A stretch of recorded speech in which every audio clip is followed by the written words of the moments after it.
Hello and welcome to this video where I'm going to be giving you an overview of DirEttore Radio Automation. As soon as you've launched DirEttore, you're ready to go. Everything is just one click away. Welcome to the DirEttore is broken up into four main categories. In the top section you'll see the track we've just played at the top. In the middle, the track that's currently on air, highlighted in green. Below that you'll see the track that's next, demo track 1.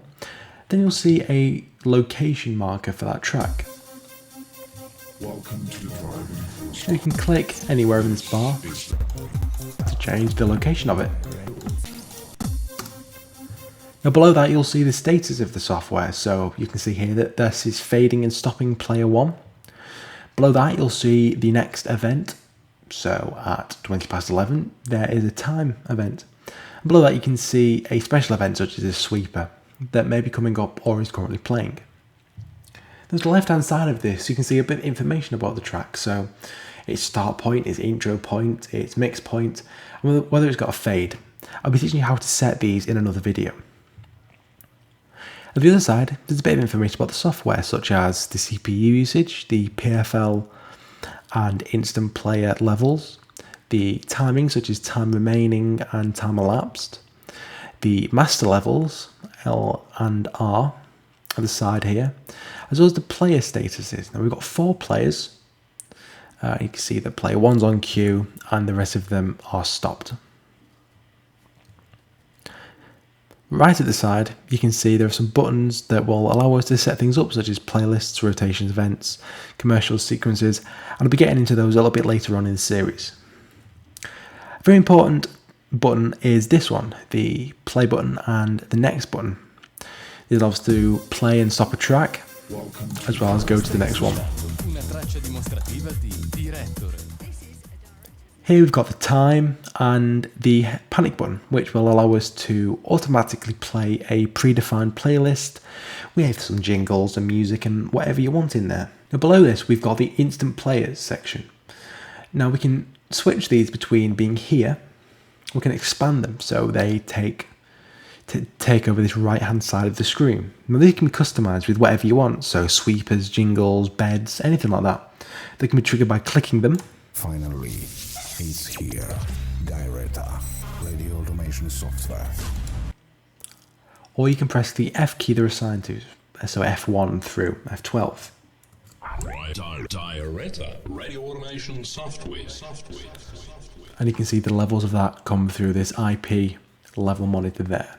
If you want to load your own track into the instant players, just right click on a player, load track into instant player, find what you want to load in, so select them straight away and click again to stop it.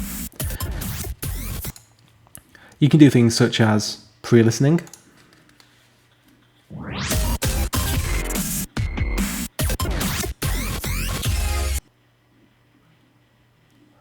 and removing tracks if you want to get rid of it.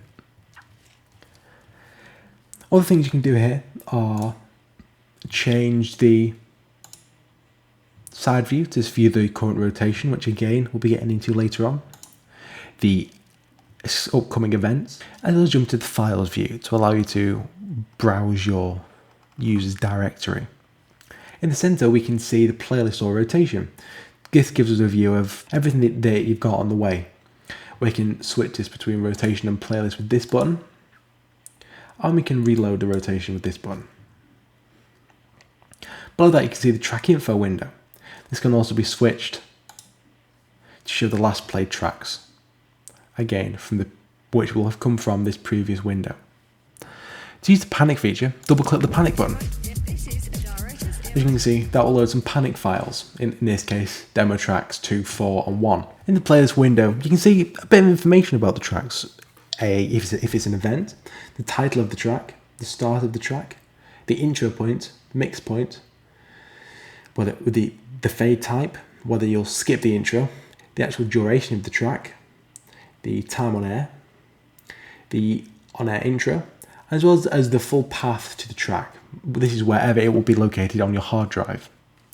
We can see whether it's a voice track, and whether it's a voice track overlapped. At the bottom, again, we can see similar information, rather this time it's the time that the track was played, the name of the track, the name, and of course the number.